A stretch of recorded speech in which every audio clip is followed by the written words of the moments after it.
இப்போ நம்ம வெண்டைக்காய் குழம்பு எப்படி வைக்கிறதுன்னு பார்க்கலாம். அதுக்கு வெண்டைக்காயை நல்லா கட் பண்ணி வச்சுக்கலாம். கொஞ்சம் புளி ஊற வச்சுக்கலாம். சின்ன வெங்காயம் ஒரு 10 சின்ன வெங்காயம் உளித்து கட் பண்ணி வச்சுக்கலாம். கருவேப்பிலை எடுத்து வச்சுக்கலாம். அடுப்பில் வந்து பாத்திரம் வச்சு நல்லெண்ணெய் தேவையான அளவு நல்லெண்ணெய் விட்டுட்டு அது சூடானதுக்கப்புறம் நம்ம வெந்தயம் போட்டு தாளிச்சுக்கலாம்.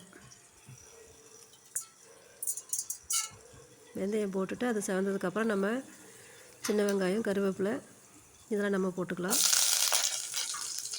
ஒரு சின்ன வெங்காயம் ஒரு 10-15 வெங்காயம் இருக்குது, நான் கட் பண்ணி போட்டுக்க. நீங்கள் இன்னும் நிறைய கூட சேர்த்துக்கலாம், நல்லாயிருக்கும். சின்ன வெங்காயம் வதங்கினதுக்கப்புறம்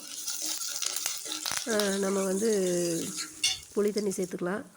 அதுக்கு முன்னாடி கொஞ்சம் தேவையான அளவு குழம்பு மிளகா பொடி நம்ம சேர்த்துக்கலாம்.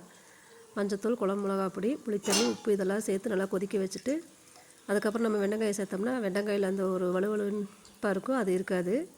நீங்கள் இந்த மாதிரி ட்ரை பண்ணி பாருங்கள். வெண்டைக்காயை தனியாக வதக்கி குழம்பு வைக்கலாம், அதை விட இது நல்லாயிருக்கும். இந்த மெத்தட் நல்லாயிருக்கும். இப்போ நம்ம தீ வந்து கொஞ்சம் சிம்மில் வச்சுட்டு நம்ம காரத்துக்கு தேவையான அளவுக்கு குழம்பு மிளகாய் பொடி போட்டு அந்த எண்ணெயிலே கொஞ்சம் வதக்கி விட்டு கொஞ்சம் மஞ்சத்தூள் போட்டுட்டு அதுக்கப்புறம் நம்ம புளி தண்ணி தேவையான அளவுக்கு சேர்த்துக்கலாம்.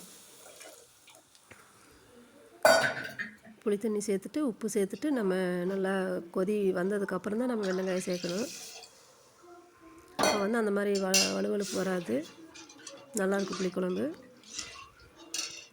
இந்த குழம்பு வெளியில் வச்சா கூட 1 நாள் 2 நாளுக்கு நல்லாயிருக்கும், கெட்டு போகாது.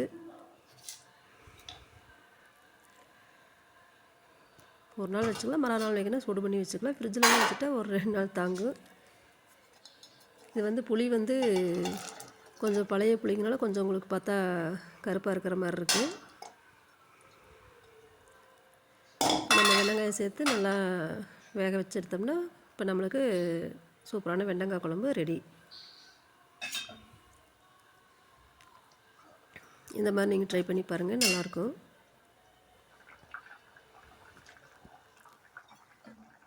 நம்ம இதுக்கு மேலே இதில் வந்து தேங்காய் அரைச்சி விடலாம், இல்லை திருவி போடலாம். அந்த மாதிரிலாம் சேர்த்தா இன்னும் கொஞ்சம் நல்லாயிருக்கும். ஆனால் வந்து அது ஒரு நாளுக்கு மேலே வச்சுருந்தா அது கெட்டு போயிடும். இந்த குழம்பு நல்லாயிருக்கும், நீங்கள் இந்த மாதிரி ட்ரை பண்ணி பாருங்கள்.